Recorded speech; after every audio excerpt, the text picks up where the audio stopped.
अरबों के यहाँ लड़कियां जल्दी बालिग हो जाती हैं। एक तो हमारे यहाँ तर्स का जज्बा बहुत आता है। 6 साल की बच्ची का निकाह, 9 साल की उम्र पर रुखसती। अगर आप इस वक्त देखना चाहें, नेट पे सर्च करना चाहें, 10 ईयर्स से कम कितनी बच्चियां माएँ बनती हैं बगैर निकाह के। 9 ईयर्स की बच्चियां, इससे छोटी बच्चियां स्कूल्स में जाती हैं, को एजुकेशन में, अपने ही क्लास फेलोज के साथ।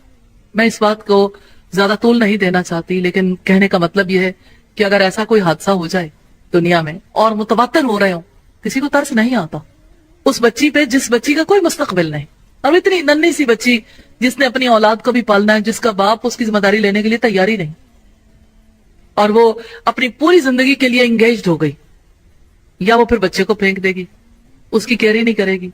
जब अगर केयर नहीं करेगी तो बच्चे की सारी जिंदगी बर्बाद। इस पे तरस नहीं आता।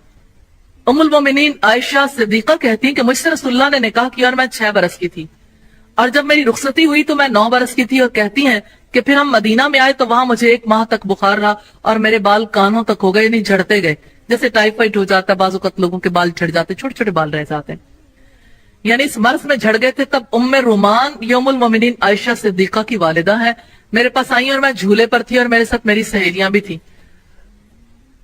उन्होंने मुझे पुकारा तो मैं उनके पास आई और मैं नहीं जानती थी कि उन्होंने मुझे क्यों बुलाया।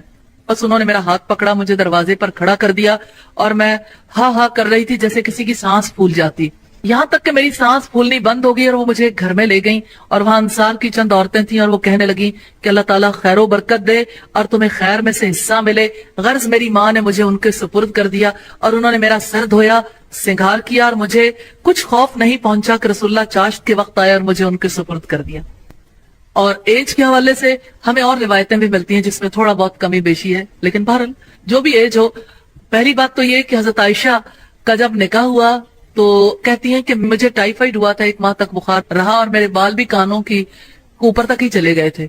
यानी आप सोचें जरा, बिल्कुल ही मासूम सी बच्ची लगती होंगी हजरत आयशा, छोटी सी। और कहती है मैं झूले पर थी, मेरी माँ ने मुझे बुलाया। सादगी देखिए, और इसी सादगी में हुस्न है। और मुझे पता ही नहीं था क्यों बुलाया और मेरा सांस फूला होता है, जैसे बच्चे भाग भाग के आते हैं तो उनकी हालत हुई भी होती है। और फिर उन्होंने मुझे अंसार की चंद औरतों के सुपुर्द कर दिया। उन्होंने मुझे सजाया बनाया। हजरत आयशा ने भी एंजॉय किया होगा, बड़ा मजा आ रहा होगा कि थोड़ी देर के लिए चलो, उन्होंने सोचा भी नहीं होगा कि क्यों कोई मुझे बना संवार रहा है। लेकिन फिर उन्होंने बरकत की दुआ दी और कहती मुझे कोई खौफ नहीं पहुंचा कि क्या होने वाला है, यानी मुझे एहसास ही नहीं था कि ये क्या मामला है। खेल खेल में ही सारा कुछ हो गया और मुझे रसूलुल्लाह के सुपुर्द कर दिया गया। ये हजरत आयशा का सबसे बड़ा एजाज था।